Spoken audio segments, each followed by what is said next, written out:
Terus udah gitu keempat adalah tidak melakukan pewarnaan rambut. Saya lakukan kemarin.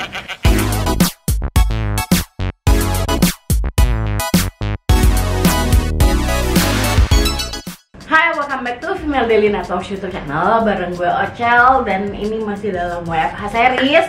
Nah, kali ini sesuai judulnya kalian udah bisa lihat adalah tentang korelasi kenapa setelah sembuh COVID itu rambut ada yang rontok parah banget.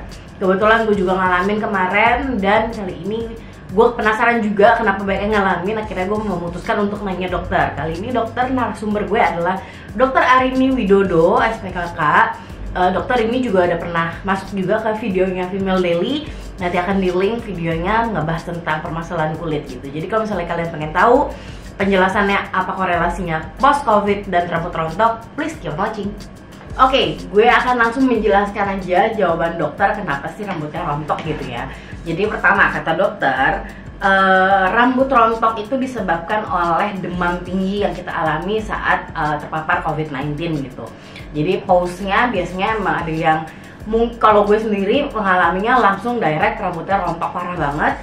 Tapi ada beberapa juga yang merasa rambutnya rontok setelah beberapa bulan sembuh dari COVID gitu.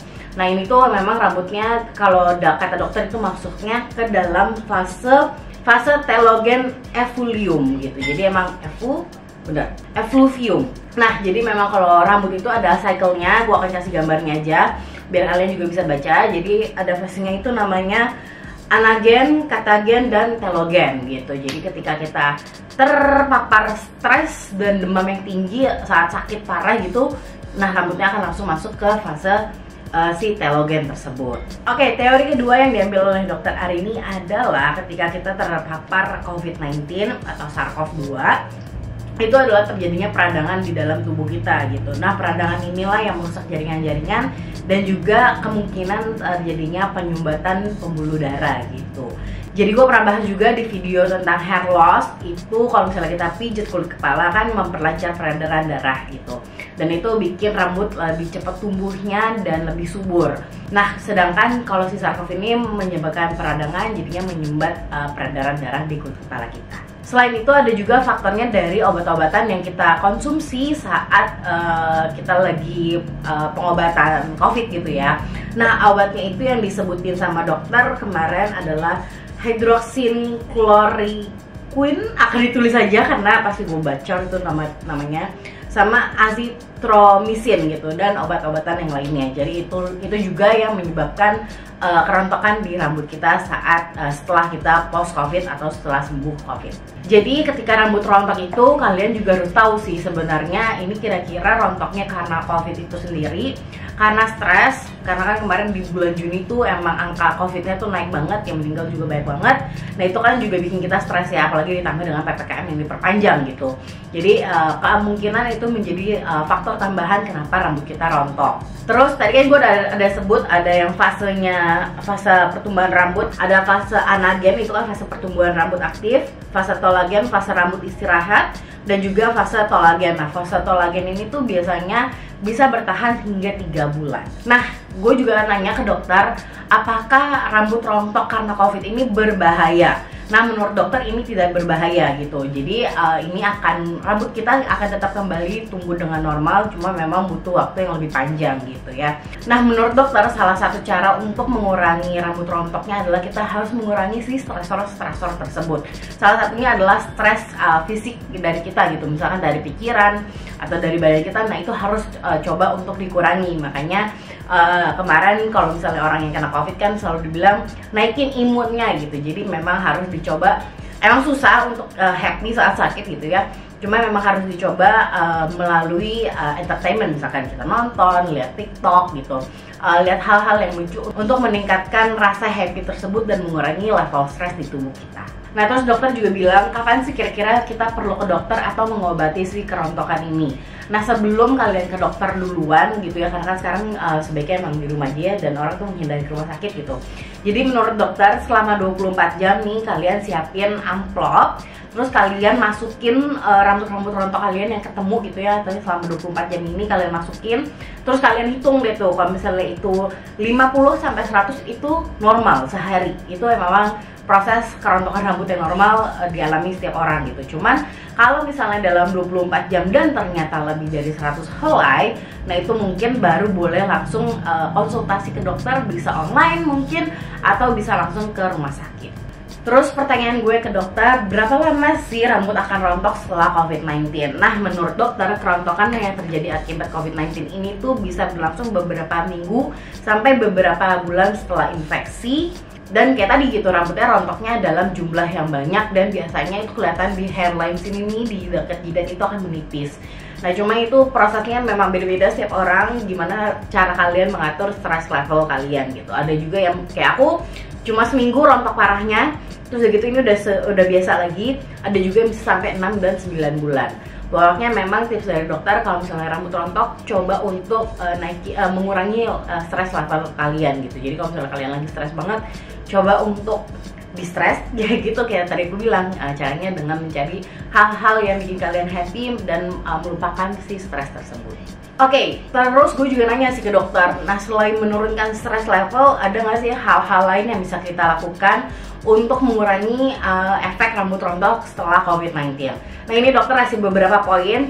Pertama adalah kata dokter itu harus perhatiin cara kalian keramas gitu. Jadi biasanya kalau yang keramasnya gusuk-gusuk gitu, nah itu dikurangi karena akar rambut kita kan lagi rapuh ya gitu. Jadi kalau semakin dikasar gitu ya cuci rambutnya atau keramasnya, itu akan semakin memperbesar kemungkinan rambut rontok yang banyak. Terus kedua, kebiasaan yang namanya melintir-melintir rambut nih, biasanya cewek-cewek ya suka kalau lagi bengong mainin rambut dipelintir-pelintir. Nah kurangilah kegiatan itu, karena itu lagi-lagi saat kita melintir-melintir ada kemungkinan rambut ketarik dari akarnya gitu ya, jadi itu yang bikin rambut rontok juga. Ketiga adalah mengurangi penggunaan hair dryer, catokan. Saya lakukan, kurangi menggunakan hal tersebut gitu. Jadi sebaiknya kalau habis keramas, kalau bisa banget dikeringinnya angin-anginin aja gitu, dikeringin secara natural. Terus udah gitu, keempat adalah tidak melakukan pewarnaan rambut. Saya lakukan kemarin. Jadi kalau bisa tidak melakukan pewarnaan rambut, itu karena memang juga akan merusak rambutnya kalian gitu ya, kan lagi rapuh gitu ya. Terus udah gitu, kelima adalah kata dokter, cari shampoo dan conditioner yang super hydrating, karena biasanya rambut yang rontok ini tuh dia kondisinya kering. Jadi dengan shampoo dan conditioner yang hydrating itu membantu kesehatan rambutnya juga. Terus keenam, atau ini 5.A gitu ya, kalian manfaatkan leave on conditioner, itu bisa membantu kesehatan rambut kalian. Terus begitu ini ketujuh ya, atau bisa masuk ke satu sih sebenarnya. Saat kalian ngeringin rambut jangan digosok-gosok gitu. Jadi memang sebenarnya biasanya kita keringin rambut pakai gini ya gitu, itu nggak boleh, atau diginiin gitu ya. Nah itu sebaiknya cuma di tap-tap gini aja, jadi di press pelan-pelan supaya nggak menimbulkan efek-efek stres juga di akar rambut kita gitu. Jadi perhatikan tuh saat kita keringin rambut. Terus ke-8 adalah berhenti mengikat rambut yang terlalu kencang. Jadi ini aku lakukan kemarin itu saat aku baru sembuh, dan wow, rontok rambut aku tuh banyak gitu. Memang karena pas sakit juga aku kuncir terus karena nggak bisa keramas kan, gatel gitu. Nah setelah aku sembuh, setelah aku kemarin keramas pertama kali dan rontoknya baik banget, yang aku lakukan adalah ganti ikat rambut aku dengan jedai. Karena jedai itu kan nggak terlalu sekencang itu ya kalau ngikat gitu. Jadi aku ganti ke jedai atau jepitan rambut yang lagi ngetren sekarang juga gitu, yang lagi balik. Terus ya gitu, kata dokter bisa juga dibantu dengan makanan-makanan bergizi. Jadi perhatiin tuh vitamin-vitamin yang masuk ke dalam tubuh kita melalui makanan.